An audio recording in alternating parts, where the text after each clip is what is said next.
Welcome back to Rick's Reflections, where we take a look at the upcoming Sunday Gospel reading and see how it applies to our lives today. And you know, the Pharisees are at it again. They are trying to trap Jesus, and they ask him a question.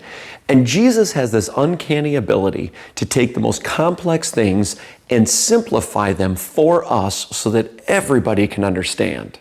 You see, this Sunday, the Pharisees ask him, "What is the greatest of all the commandments?" And Jesus simply says, "Love the Lord your God with all your heart, with all your soul, and with all your mind." And then he says, the second greatest commandment is much like it. Love your neighbor as yourself. Now, when I hear this, I first of all think of God, of course. And am I loving him with my whole mind? All my thoughts, what I want to have done in each day, who I want to interact with, who I want to avoid, right? All these things, am I loving God through my thoughts? Well, what about with my heart, my passions, my desires?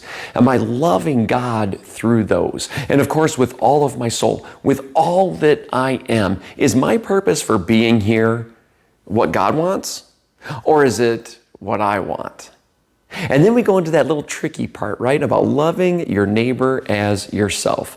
Well, first of all, who is your neighbor? Is it your literal neighbor, or is it some kind of figurative speech? The answer is yes.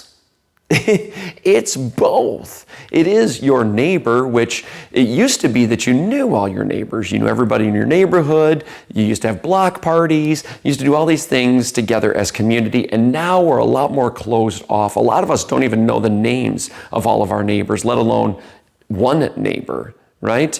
And I think sometimes we get a little shy about loving our neighbor. We don't want to really get into too much relationship with people.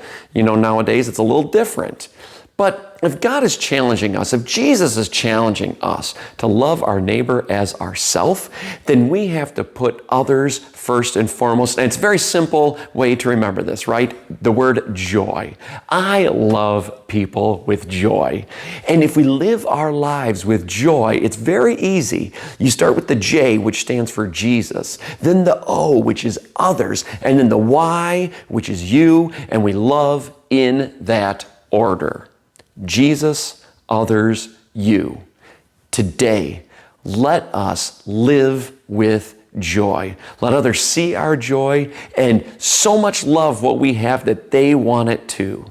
So I pray for you today to live with joy. Jesus, others, you, in that order. I will do my best to do the same. Thank you so much for joining us, and I look forward to seeing you next time on Rick's Reflections.